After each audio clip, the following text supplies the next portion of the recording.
Sepak bola Malaysia geger Maningbruu. FIFA resmi nyatakan FAM tak bersalah. Salah satu pentolan Malaysia, orang kaya lah, dia bilang, kenapa sama FIFA di-approve? Dan sekarang di-ban.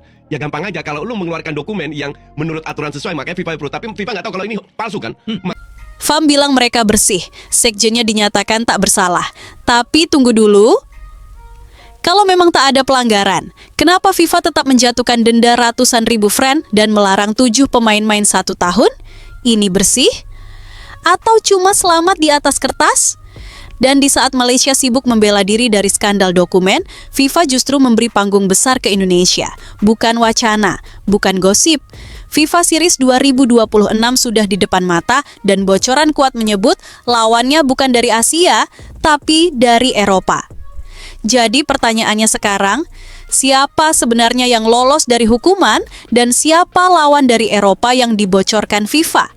Yuk, kita bahas. Mari kita buka ini tanpa basa-basi. Ini bukan gosip warung kopi, bukan drama medsos, bukan fitnah rival ASEAN. Ini dokumen resmi FIFA hitam di atas putih. Dan isinya bikin dahi berkerut. 7 pemain naturalisasi timnas Malaysia terbukti pakai dokumen ilegal. 7, bukan 1, bukan 2, tapi 7 sekaligus. Kalau ini kebetulannya keterlaluan. Awalnya Malaysia datang dengan narasi lama, revolusi, era baru, proyek jangka panjang. Tapi di balik kata-kata manis itu, FIFA menemukan sesuatu yang bau amis, identitas pemain yang dipelintir, silsilah yang dipaksakan, dan dokumen yang tidak sah. Dan ketika FIFA turun tangan, cerita ini langsung naik kelas. Dari skandal lokal jadi aib internasional. Nama-namanya bukan pemain sembarangan. Gabriel Palmeiro, Facundo Garces, Rodrigo Holgado, Imanol Machuca, Joao Figueiredo, John Irazabal, Hector Hevel. Ini bukan pemain kampung yang nyasar. Ini pemain profesional yang tiba-tiba punya darah Malaysia entah dari mana. Dan FIFA bertanya sederhana tapi mematikan. Dasarnya apa? Jawabannya, dokumen. Dan dokumen itu bodong. FIFA kemudian membuka pasal 22 kode disiplin FIFA. Pasal ini bukan pasal main-main. Ini pasal tentang pemalsuan identitas, manipulasi status pemain, dan penyajian informasi palsu. Biasanya pasal ini dipakai untuk kasus berat, mafia umur, paspor palsu, atau naturalisasi ilegal. Dan sekarang Malaysia masuk daftar itu. Yang bikin ngeri, kasus ini bukan kesalahan administratif receh. Ini bukan salah ketik tanggal lahir. Ini sistemik. Artinya, ada proses, ada alur, ada orang-orang yang tahu, dan tetap jalan. Pertanyaannya sekarang, ini kecelakaan atau kesengajaan? Karena 7 pemain tidak mungkin salah dokumen secara bersamaan, tanpa ada yang mengatur. Ini bukan error Excel, ini operasi. Dan FIFA membaca itu dengan sangat jernih. Tanggal 26 September 2025 jadi palu godam. FIFA resmi menyatakan FAM dan 7 pemain tersebut melanggar pasal 22. Tidak ada kata diduga. Tidak ada masih diselidiki. Kalimatnya tegas, terbukti. Dari sini narasinya berubah total. Malaysia tidak lagi bicara pembangunan. Yang muncul justru kata-kata yang paling mereka hindari. Penipuan, manipulasi, pelanggaran. Dampaknya ke timnas Malaysia fatal. Pertama, secara teknis, 7 pemain itu dilarang bermain 1 tahun. Artinya, fondasi tim langsung ambruk. Kedua, secara reputasi, ini cap seumur hidup. Di mata FIFA, Malaysia kini bukan federasi yang ambisius, tapi federasi yang nekat dan ceroboh. Ketiga, secara psikologis, kepercayaan publik rontok. Fans bertanya, selama ini kita bangga sama apa? Inilah kenapa kasus ini disebut aib internasional, bukan masalah domestik. Karena yang mengadili bukan netizen, bukan media tetangga, tapi FIFA. Ketika FIFA sudah turun, artinya masalahnya dianggap mengancam integritas sepak bola global. Dan jangan salah, FIFA itu jarang salah sasaran. Mereka bisa lambat, tapi kalau sudah bicara, mereka bicara berdasarkan berkas, bukti, dan audit berlapis. Banding, ditolak, semua tanpa ampun. Itu tanda klasik, kasusnya solid. Yang lebih ironis, semua ini terjadi di saat Malaysia paling getol mempromosikan naturalisasi sebagai jalan pintas prestasi. Ambisi instan, hasil cepat. Tapi lupa satu hal, sepak bola modern itu kejam pada yang curang. Dari ambisi instan ke bencana global, dari mimpi lolos ke panggung besar, malah masuk laporan disiplin FIFA. Dan ini baru awal ceritanya, karena setelah FIFA bicara, FAM mulai bermain kata. Ada yang tidak bersalah, ada yang hanya kelalaian administratif, ada yang tidak terlibat langsung. Kalimat-kalimat aman, kalimat penyelamat. Tapi publik internasional membaca satu hal yang sama. Ada yang busuk di dapur federasi. Pertanyaannya sekarang bukan lagi siapa salah, tapi siapa yang diselamatkan dan siapa yang dikorbankan. Di bagian berikutnya, kita akan masuk ke wilayah paling sensitif. Putusan FIFA, denda 350.000 franc Swiss, larangan bermain, dan klaim FAM soal bersih. Karena dalam sepak bola, seperti dalam hidup, tidak dihukum berat bukan berarti tidak bersalah. FAM bersih atau cuma selamat. Putusan FIFA, denda 350.000 franc dan fakta sebenarnya. FAM bilang bersih, FIFA bilang melanggar. Lalu siapa yang sebenarnya bohong? Mari kita luruskan dari awal. Dalam sepak bola modern, narasi itu penting, tapi putusan hukum jauh lebih penting. Dan di kasus ini, narasi FAM pelan-pelan dibongkar FIFA seperti kertas basah. Bukan dengan teriak, tapi dengan dokumen, angka, dan sanksi yang bikin federasi manapun keringat dingin. FIFA menjatuhkan denda 350.000 franc Swiss kepada FAM. Itu bukan receh, itu bukan peringatan keras. Itu hukuman finansial serius yang hanya keluar kalau pelanggarannya dianggap substansial. Kalau ini cuma salah administrasi, FIFA cukup kirim surat teguran. Tapi ini langsung palu. Belum cukup? 7 pemain kena larangan bermain 1 tahun plus denda masing-masing 2.000 franc Swiss. Dan jangan remehkan larangan setahun. Dalam karier pemain profesional, setahun itu bisa berarti kehilangan klub, kontrak diputus, nilai pasar anjlok, dan karier masuk jalur lambat. Sekarang pertanyaannya sederhana. Kalau FAM dibersih, kenapa sanksinya segini berat? Disinilah permainan bahasa dimulai. FAM buru-buru mengamankan narasi.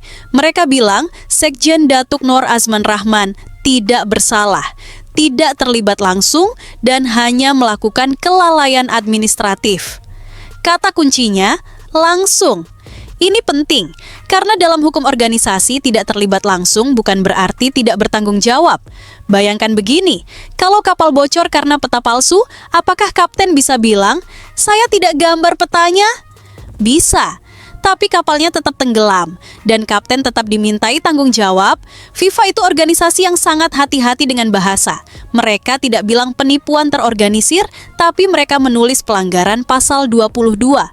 Dan pasal 22 tidak bicara soal lalai biasa. Ia bicara soal penyajian informasi yang tidak benar dan pemalsuan status pemain. Artinya apa? Artinya ada dokumen yang diserahkan ke FIFA dan tidak valid. Titik. FAM lalu mengajukan banding. Ini langkah standar. Semua federasi akan mencoba. Tapi tanggal 3 November 2025, Komite Banding FIFA menjawab dengan satu kata yang menyakitkan, ditolak. Semua, tanpa pengurangan, tanpa kompromi. Dan ini poin krusial. Komite Banding FIFA jarang menolak mentah-mentah kalau kasusnya abu-abu.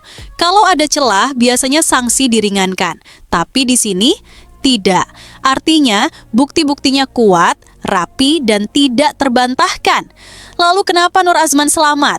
Disinilah perbedaan besar antara tanggung jawab personal dan tanggung jawab institusional. FIFA menghukum FAM sebagai organisasi. Internal FAM lalu melakukan manuver untuk menyelamatkan struktur.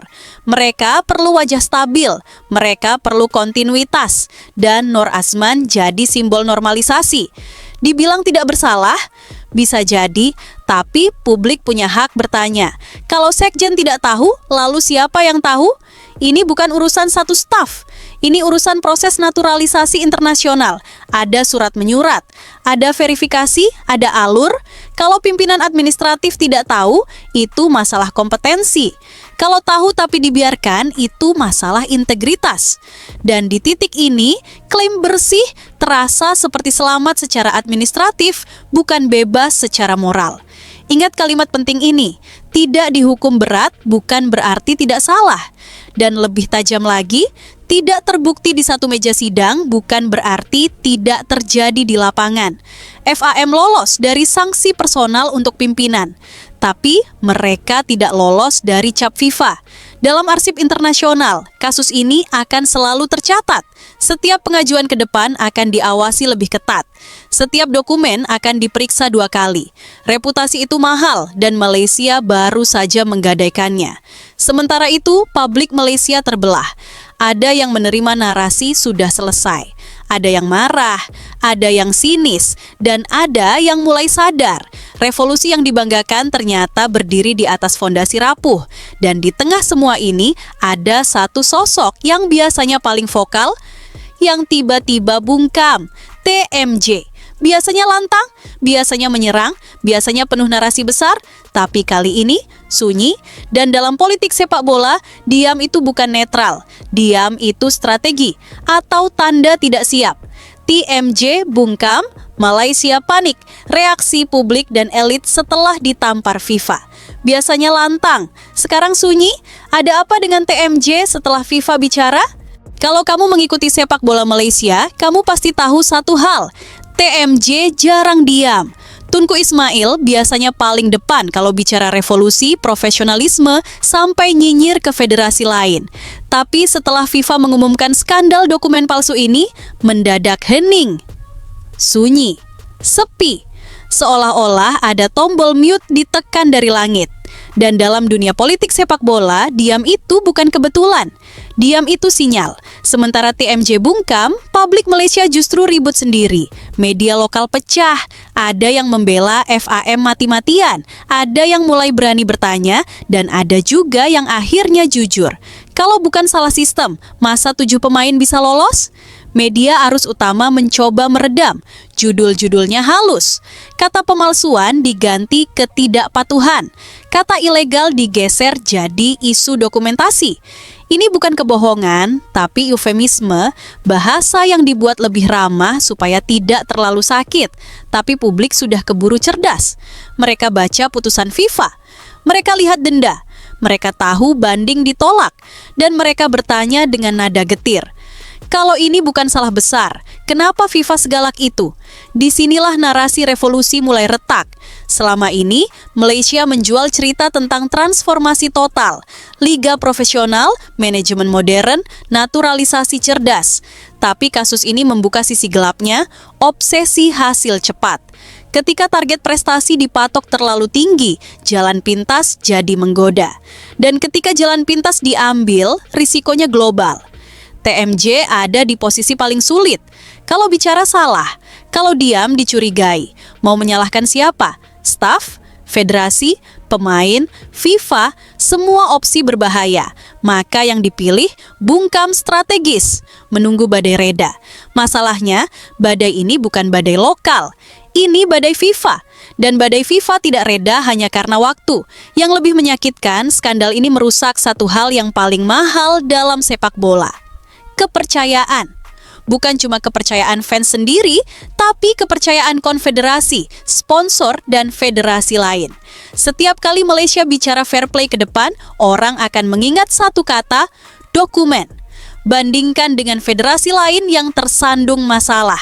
Jepang, Korea, bahkan Iran, ketika kena kasus, mereka buka data, minta maaf terbuka, dan perbaiki sistem. Malaysia masih sibuk memilah kata, menjaga wajah, dan menyelamatkan posisi. Ini bukan soal malu atau tidak.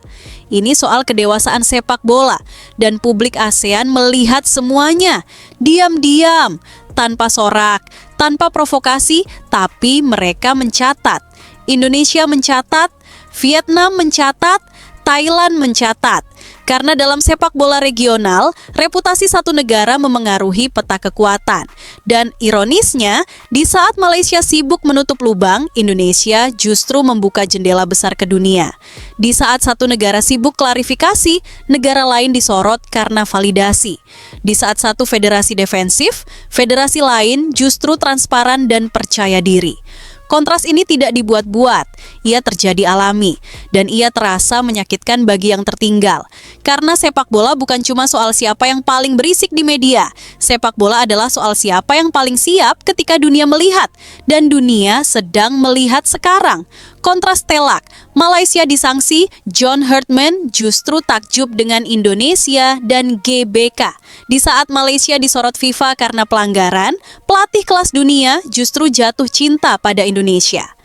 Waktu itu hampir bersamaan, Malaysia masih sibuk menjelaskan dokumen, membela diri, mengatur kalimat supaya terdengar aman. Di sisi lain Asia Tenggara, Indonesia justru kedatangan tamu yang tidak main-main, John Herdman. Bukan pelatih ecek-ecek, bukan eksperimen murah, ini pelatih Piala Dunia. Dan yang menarik, reaksinya bukan basa-basi diplomatik. Dia terkejut sungguhan. Sejak mendarat, Herdman dan stafnya seperti orang yang baru sadar, oh, ini Indonesia, kota-kota besar, infrastruktur, ritme profesional. Semua itu mematahkan stereotip lama yang selama ini beredar di luar sana. Indonesia tidak lagi terlihat sebagai pasar besar, tapi berantakan. Yang terlihat justru negara yang sedang serius membangun ekosistem. Puncaknya tentu satu tempat, Stadion Utama Gelora Bung Karno. Begitu masuk area GBK, ekspresi Herdman berubah. Bukan ekspresi sopan tamu, tapi ekspresi orang yang genuinely kagum. Stadion ini bukan sekadar besar, ia monumental, simbol. Pernyataan bahwa Indonesia tidak main-main dengan sepak bola. Herdman menyebut fasilitas GBK setara stadion elit Eropa dan Amerika Utara, rumput, pencahayaan, ruang ganti, area teknis, semua berbicara bahasa yang sama, standar tertinggi. Ini bukan stadion buat pencitraan 2 hari. Ini stadion untuk proyek jangka panjang, dan disinilah kontrasnya menampar. Malaysia sibuk ribut soal dokumen siapa asli, siapa palsu. Indonesia sibuk memastikan rumputnya siap, lampunya sempurna, dan atmosfernya hidup. Herdman tidak cuma bicara soal bangunan, ia bicara soal energi, ia membayangkan puluhan ribu supporter, nyanyian, tekanan untuk lawan, dorongan untuk pemain sendiri. Ini bukan imajinasi kosong. Ini perhitungan pelatih yang paham bahwa atmosfer adalah senjata, dan Indonesia punya itu. Yang menarik, Herdman juga bilang satu hal penting, riset yang ia lakukan sebelum datang tidak cukup untuk menggambarkan realitas. Artinya, Indonesia selama ini diremehkan oleh narasi luar. Dan sekarang, narasi itu mulai runtuh satu persatu. Seluruh stafnya merasakan hal sama. Mereka bukan staf sembarangan. Mereka pernah bekerja di sistem elit. Dan ketika mereka bilang Indonesia melampaui ekspektasi, itu bukan pujian murahan. Itu pengakuan profesional. Sementara itu, di Malaysia yang terdengar justru suara defensif. Menjaga status quo, menutup lubang, menenangkan publik. Tidak ada pernyataan visioner. Tidak ada rencana besar yang jelas. Yang ada hanya satu tujuan, bertahan dari krisis. Ini bukan soal siapa lebih hebat hari ini. Ini soal arah. Indonesia sedang membuka pintu, mengundang dunia melihat. Malaysia sedang menutup jendela, takut angin masuk. Dan Herdman dengan jujur mengatakan stadion megah dan dukungan fanatik adalah bahan bakar mental juara. Ini kalimat penting, karena mental juara tidak tumbuh dari dokumen palsu. Ia tumbuh dari lingkungan yang jujur, sistem yang rapi, dan keberanian bermimpi besar. GBK bukan cuma stadion, ia pesan, ia deklarasi bahwa Indonesia tidak mau lagi jadi penonton, tidak mau lagi cari jalan pintas, tidak mau lagi puas di level regional, targetnya lebih tinggi, lebih jauh, dan dunia mulai merespons. Bocoran FIFA Series 2026, Timnas Indonesia berpotensi hadapi Bulgaria. Bukan gosip, bukan wacana, FIFA Series 2026 bisa mempertemukan Indonesia versus Bulgaria di tanah sendiri. Kalau masih ada yang bilang Indonesia cuma jago kandang, ini saatnya buka mata. Karena penunjukan Indonesia sebagai tuan rumah FIFA Series 2026 bukan hadiah, bukan belas kasihan, dan jelas bukan kebetulan. FIFA tidak menunjuk negara sembarangan. Mereka menunjuk yang siap secara sistem, infrastruktur, dan kredibilitas. Dan di saat yang sama, bocoran mulai beredar. Bukan sembarang bocoran, bocoran yang konsisten dari lingkaran sepak bola internasional, Bulgaria, negara Eropa, UEFA, gaya main keras, disiplin, bukan lawan untuk pamer skor, tapi lawan untuk uji mental dan taktik. Ini penting, karena FIFA Series bukan turnamen hiburan. Ini laga lintas konfederasi. Ini panggung evaluasi. Ini tempat pelatih kelas dunia membaca level timnya dengan jujur. Dan John Herdman jelas bukan tipe pelatih yang cari aman. Melawan Bulgaria artinya satu hal, Indonesia tidak lagi mencari lawan mudah. Dari Asia Tenggara ke Eropa Timur, dari nyaman ke menantang, dari yang penting menang ke yang penting berkembang. Inilah esensi naik kelas. Dan lihat benang merahnya sekarang. Malaysia menjadi krisis legitimasi, sanksi FIFA, narasi runtuh. Indonesia menjadi validasi FIFA, pelatih top, infrastruktur nyata, agenda global. Perbedaannya bukan soal bakat pemain semata. Perbedaannya ada di cara berpikir. Satu memilih jalan pintas lewat dokumen. Satu memilih jalan panjang lewat sistem. Satu sibuk membela masa lalu. Satu sibuk menyiapkan masa depan. John Herdman datang bukan untuk sekadar menang 1-2 laga. Ia datang dengan staf elit, dengan pendekatan data, dengan manajemen manusia, dengan visi. Dan FIFA Series 2026 akan jadi panggung pertama pembuktian bahwa Indonesia serius keluar dari bayang-bayang regional. Laga melawan Bulgaria jika benar terjadi akan lebih dari sekadar pertandingan. Itu akan jadi ujian karakter, ujian mental, ujian keberanian. Apakah Indonesia siap berdiri sejajar, bukan di atas kertas, tapi di lapangan? Dan bermain di GBK, itu bukan keuntungan curang, itu hasil kerja panjang. Itu buah investasi. Itu reward dari keseriusan. GBK akan bergemuruh, bendera merah putih berkibar, lagu kebangsaan menggema, dan dunia akan melihat satu hal jelas. Indonesia tidak lagi minta dihormati, Indonesia memaksa untuk dihormati. Sementara itu, Malaysia masih harus membersihkan puing-puing kepercayaan. Karena skandal dokumen tidak hilang hanya dengan klarifikasi. Ia hilang dengan waktu, transparansi, dan perubahan nyata. Dan itu butuh keberanian, bukan defensif. Pesan akhirnya sederhana, tapi keras. Sepak bola modern tidak dibangun dari dokumen palsu, tapi dari sistem yang jujur, transparansi tanpa takut, dan keberanian bermimpi besar. Yang satu jatuh karena ambisi instan, yang satu naik karena kesabaran struktural, dan sejarah selalu berpihak pada yang kedua.